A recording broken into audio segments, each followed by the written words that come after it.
मीका, मैं हॉस्पिटल तक जा रही हूँ, ठीक है? अब कहाँ? आप ऐसे नहीं जा सकते हो।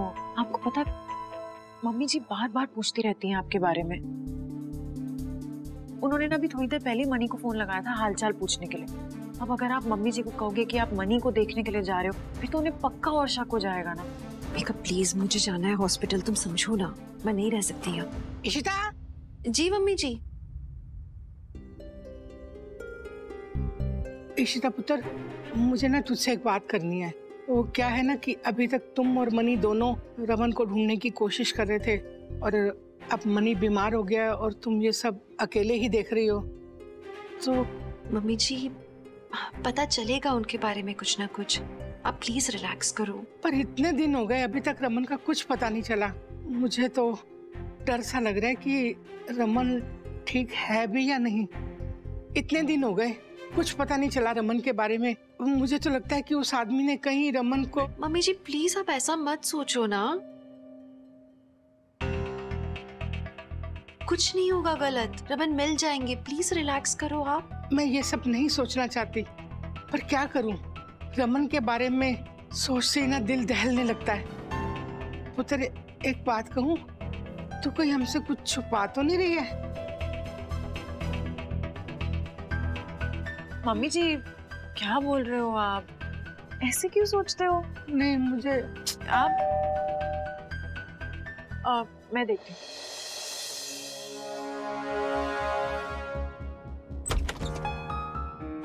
शर्मा आंटी आप? अरे मेहिका, घर में सब ठीक है ना?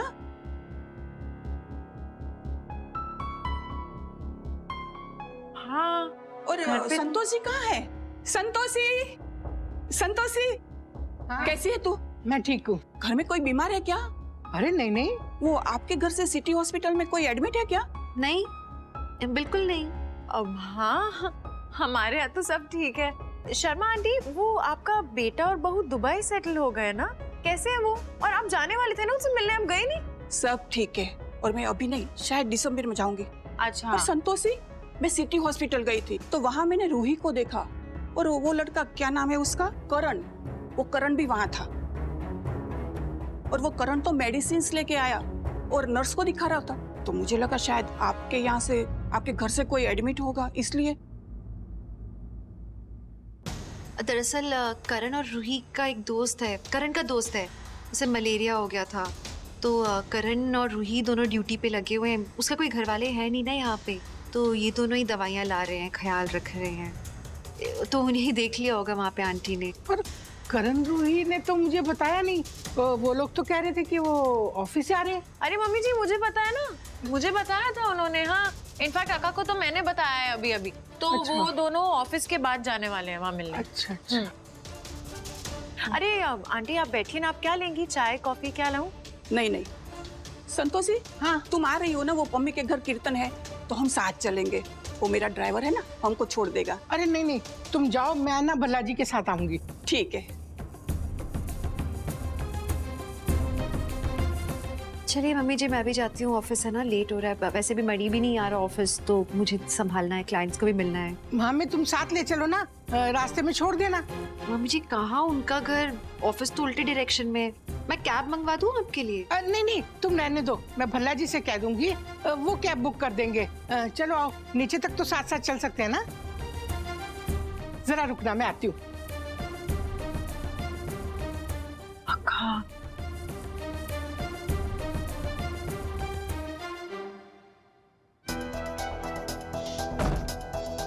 भल्ला साहब जल्दी जल्दी उठो, मैं तो कुछ दसना है। अरे क्यों है, नहीं हड़बड़ा भी क्यों हो? ओ चलो ना, मैंने आपको एक बात बतानी है, बड़ी जरूरी है।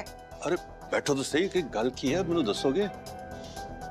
बात सुनो, हम ना कहीं जा रहे हैं। जा रहे? हाँ, मगर ना घर में कोई भी आपसे पूछे तो आप उनको कहना कि हम पम्मी के यहाँ ना कीर्तन पे जा रहे हैं, समझ गए ना? यही बोलना है। अरे बात क्या है, इतना सस्पेंस को क्रिएट कर रहे हो, बताओ ना। सुनो, मुझे लग रहा है इशिता ना हमसे कुछ छुपा रही है। लेकिन इशिता हमसे क्यों छुपाएगी, क्या छुपा रही है हमसे? हो, यही तो मुझे भी नहीं पता ना, आप समझ नहीं रहे हो। अच्छा सुनो, हो ना हो, कोई ना कोई बात रमन से जुड़ी हुई जरूर है, उसी के बारे में है। पता है, याद है वो जो एक दिन आया था अरिजीत? हाँ, वो हॉस्पिटल की बातें कर रहा था और वो बच्चों के वहाँ गए थे, ऐसे ऐसे बोल रहा था। अब कुछ तो बात जरूर है ना। आज मिसेस शर्मा आई थी ना, तो उन्होंने ना ईशिता से हॉस्पिटल के बारे में कुछ पूछा, तो उसके चेहरे का रंग ही उड़ गया। तब मुझे लगा कि कोई ना कोई बात तो जरूर है। चलो ठीक है, अगर आपको ऐसा लगता है तो चलते हैं। हाँ जल्दी चलो। इशिमा, मुझे अभी भी लगता है कि इस सब के पीछे मिस्टर सक्सेना का हाथ है। हाउ कम वो आज यहाँ आ गया और इतना डेस्परेट हो रहा था वो पापा से मिलने के लिए? मैं यही नहीं चाहती थी। मैं नहीं चाहती थी किसी को भी पता लगे रमन के बारे में कि वो कहाँ है, वो जिंदा है, ये भी ना पता लगे। और अब मैं इसलिए हॉस्पिटल से जाना नहीं चाहती थी एक भी पल के लिए। नहीं इशिमा प्लीज, आप टेंशन मत लीजिए। मैंने आपसे कहा ना, उसे नहीं पता कि पापा यहाँ पे है। हाँ। वो यही इन्फॉर्मेशन लेके वापस यहाँ से गया है। अभी कैसे है रमन? इशिमा, पापा काफी बेटर है। उन्हें जल्दी नॉर्मल रूम में शिफ्ट करने वाले हैं। बस एक बार डॉक्टर देख ले। हाँ, ये तो बहुत अच्छी खबर है ना?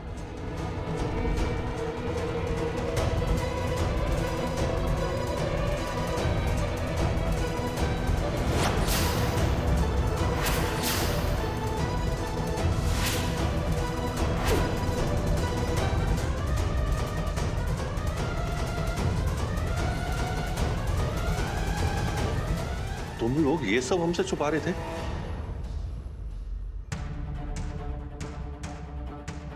इतने दिनों से तुम लोग झूठ पे झूठ बोले जा रहे थे हमसे। रमन इस हॉस्पिटल में है, लेकिन तुम लोगों ने हमें बताना ठीक नहीं समझा। क्यों ईशिता, तुम ऐसा कैसे कर सकती हो? क्यों? ये तुमने ठीक नहीं किया ईशिता, मुझे तुमसे ये उम्मीद नहीं थी। अरे रमन हमारा बेटा है, दिन रात हम उसकी याद में मर मर के जी रहे हैं। तुम्हें हमारी उम्र का भी ख्याल नहीं आ रहा? ठीक नहीं किया तुमने। अरे हम कुछ पूछ रहे हैं, बोलो क्यों किया ऐसा? दादू दादी, आप लोग प्लीज इशिमा को ब्लेम मत। ईशिता, मैं तुमसे रोज पूछती थी कि रमन का कुछ पता चला, उसकी कोई खबर आई, लेकिन तुमने मुझे कोई जवाब नहीं दिया।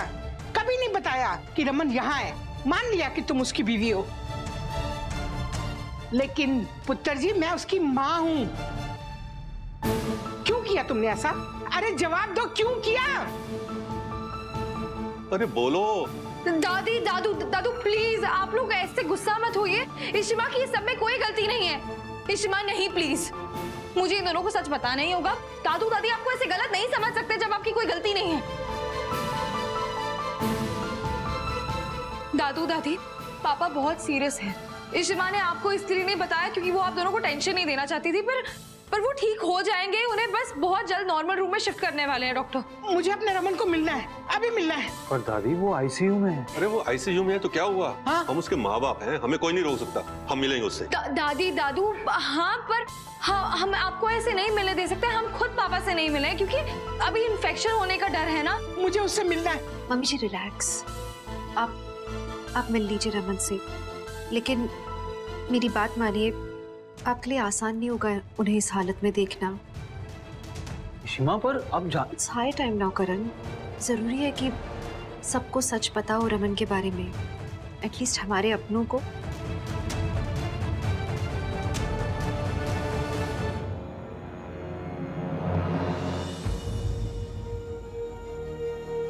सुनिए, मेरा रमन बच्चा।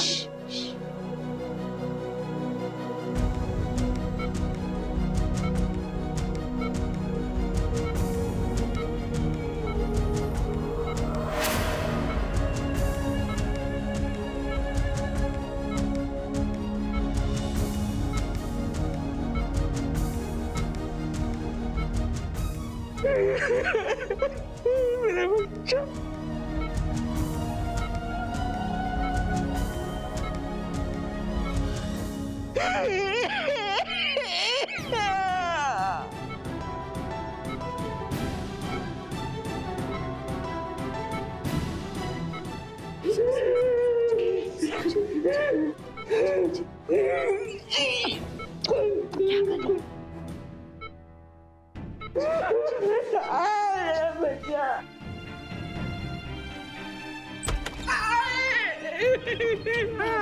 तुलसी जी, तुलसी संभालो, क्या हुआ? मेरे बच्चे को ना सारे मुंह पर और सारे सर पर पट्टियां बंधी हुई है। पट्टियाँ पट्टियाँ, मैं भी रमन को देख के आता हूँ। नहीं, तुझे ही नहीं देख पाओगे। Mummy ji, I am sorry, पर मैं नहीं चाहती थी कि आप रमन को इस हालत में देखें, इसीलिए मैंने आपको ये सब नहीं बताया था। आई एम वेरी सॉरी, मैं आपको खुद ये दुख नहीं देना चाहती थी। पुत्र, मैंने गुस्से में तुझे बहुत कुछ कह दिया, मुझे माफ कर दे। दादी, बल्कि मम्मी जी मुझे माफ कीजिए कि मैंने आपसे इतना सब झूठ कहा। मैं चाह के भी आपको नहीं बता पाई, आप तो उनकी माँ है, आपका तो हक बनता है सब जानने का। आई एम सॉरी पापा जी, I am really sorry. Ishita पुत्र, मेरा रमन ठीक तो हो जाएगा ना? हाँ, डॉक्टर कह रहे हैं कि वो अच्छे से रिकवर कर रहे हैं, उनका चेहरा भी हील हो रहा है धीरे धीरे। इनफैक्ट डॉक्टर ने बताया कि जल्दी उन्हें नॉर्मल रूम में शिफ्ट किया जाएगा। He will be fine. आप चिंता मत करो, पापा बिल्कुल ठीक हो जाएंगे। और पुत्र, ये सब हुआ कैसे? एक्सीडेंट था, तो बहुत बुरा था। आप लोग डिटेल्स मत पूछो ना मुझसे प्लीज, उन डिटेल्स के साथ मैं नहीं जी पा रही हूँ, आप लोग कैसे जियोगे? प्लीज ये सब डिटेल्स मत पूछो मुझसे। हाँ, तू कुछ मत बोल पुत्र, रमन ठीक हो रहा ना, मुझे और कुछ नहीं सुनना है। दादी, दादी, एक्सीडेंट की वजह से ना पापा का फेस डैमेज हो गया था। हाँ, इसलिए उनके फेस की सर्जरी करनी पड़ी, इसलिए पट्टियां बांधी उनके चेहरे पे। अरे रब्बा।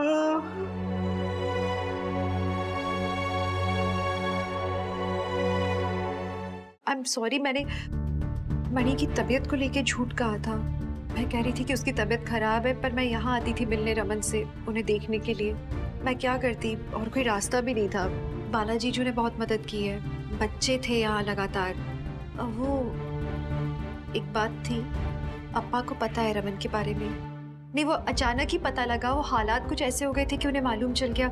उन्हें प्लीज मत कुछ कहना आप लोग, उनकी कोई गलती नहीं है, मतलब सब सिचुएशन के कारण। नहीं नहीं पुत्र, तू टेंशन मत ले, मैं तेरे अप्पा से कुछ नहीं बोलूंगा। अच्छा मैं ये बोल रही थी कि मैं आप दोनों को घर लेके चलती हूँ। डोंट वरी, पापा ठीक हो जाएंगे, लेकिन हाँ, इस वक्त प्लीज। पापा के बारे में किसी को पता नहीं चलना चाहिए, तो आप लोग प्लीज चलिए ना। रमन को किसी से खतरा है क्या? हम लोग पता लगाने की कोशिश कर रहे हैं मम्मी जी। आप चलिए ना दादू दादी, मैं आपको सब कुछ रास्ते में बताऊंगी। आप चेंज कर लो आके पहले। नहीं, मैंने किधर जाना? दादी चलो, दादी प्लीज चलो। चल नहीं, दादी प्लीज, पापा ठीक होने वाले हैं। चलो। सब रमन जल्दी से ठीक हो जाए, बहुत हो गया अब। ईशिमा, पापा जल्दी ठीक हो जाएंगे। ये सब सुन के अंकल जी और आंटी जी का क्या हाल हुआ होगा? बहुत बुरा हाल है, इतना रोई है ना मम्मी जी बेचारी। मुझे इतना खराब लग रहा है कि मुझे मम्मी जी पापा जी से ये सब छुपाना पड़ा। That's not right. It's not fair to them. लेकिन मैं क्या करती? ईशु, हमने ये सब उनके लिए तो किया है। आंटी जी का बीपी हाई है, अंकल जी की उम्र नहीं है ये सब हैंडल करने की। और ईशु, ये वक्त गिल्टी फील करने का नहीं है, हमें बहुत काम करना है। We have to make sure कि रमन पूरी तरह से ठीक हो जाए, राइट? वैसे उस अरिजीत की बात खटक रही है मुझे। वो सीधा आदमी नहीं है ईशु। पेशेंट बहुत क्रिटिकल है, उसको ओटी में शिफ्ट करो और उसको ब्लड चढ़ाना पड़ेगा। जल्दी जाओ, अरेंजमेंट करो जल्दी। डॉक्टर, आप हमें कुछ बताने वाले थे? Ishita ji, great news for you. Mister Raman Bhalla is out of danger. उनके चेहरे की इंजरीज भी भर गई हैं और हम उन्हें कल नॉर्मल रिकवरी रूम में शिफ्ट करने वाले हैं और कल तक उनके सारे बैंडेजेस उतर जाएंगे। That's an amazing news. Doctor, हमें पूछना था कि हमारी फैमिली आके मिल सकती है उनसे? प्लीज आप लोग प्रिपेयर रहिएगा, क्योंकि रमन के चेहरे पे स्कार्स है, इस वजह से वो अलग से लग सकते हैं। हमने वैसा फेस को रिकवर भी किया है, तो उनके बदले हुए चेहरे को वो मिरर में इमीडिएटली ना देखें।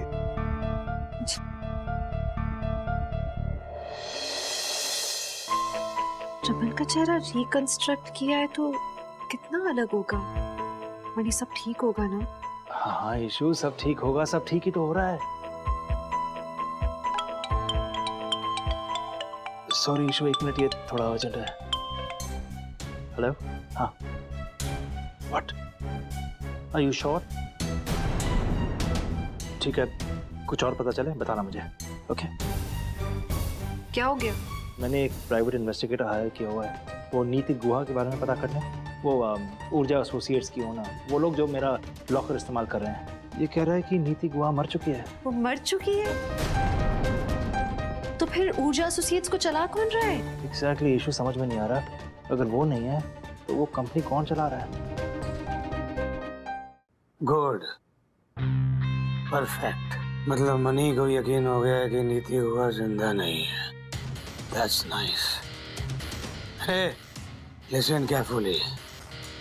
किसी को पता नहीं चलना चाहिए कि नीति गुहा जिंदा है, कौन है और मेरे साथ उसका क्या कनेक्शन है।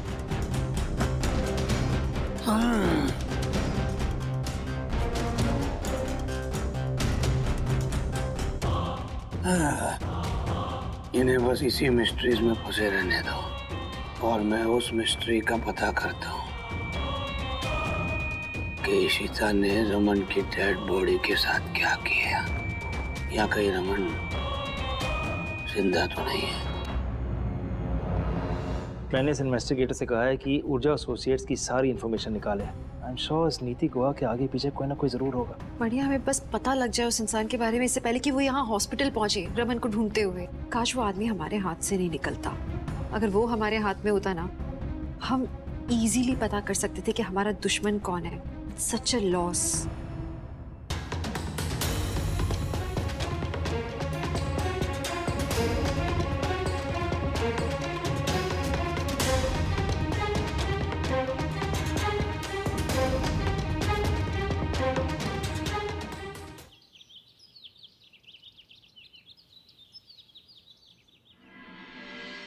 नर्स, उनकी फैमिली को बुला लो। How are you feeling today mister Bhalla? Are you alright? Very good.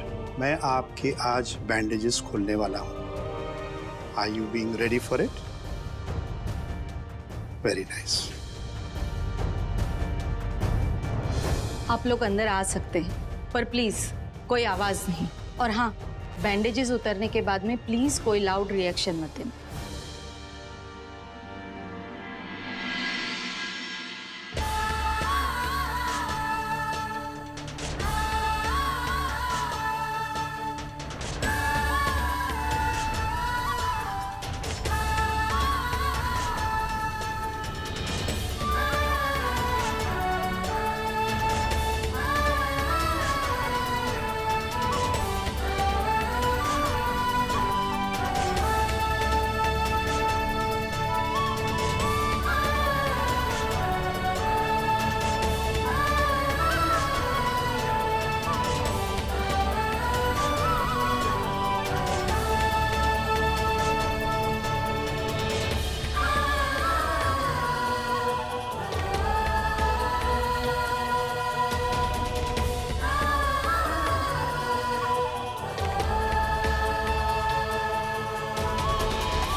How are you feeling? Are you okay?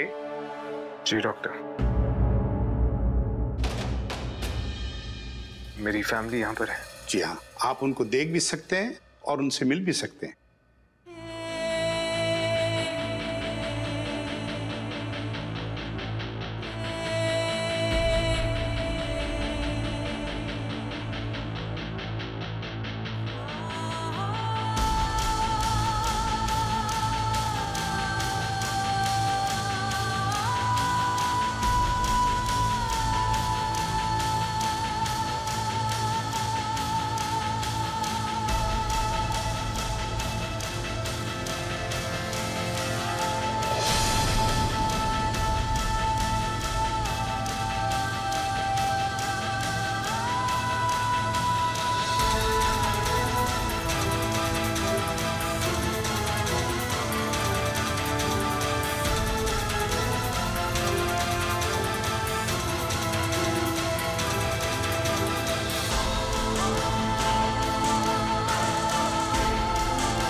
Star plus के ऐसे ही और बेहतरीन लम्हे देखने के लिए सब्सक्राइब करें हमारे YouTube चैनल को।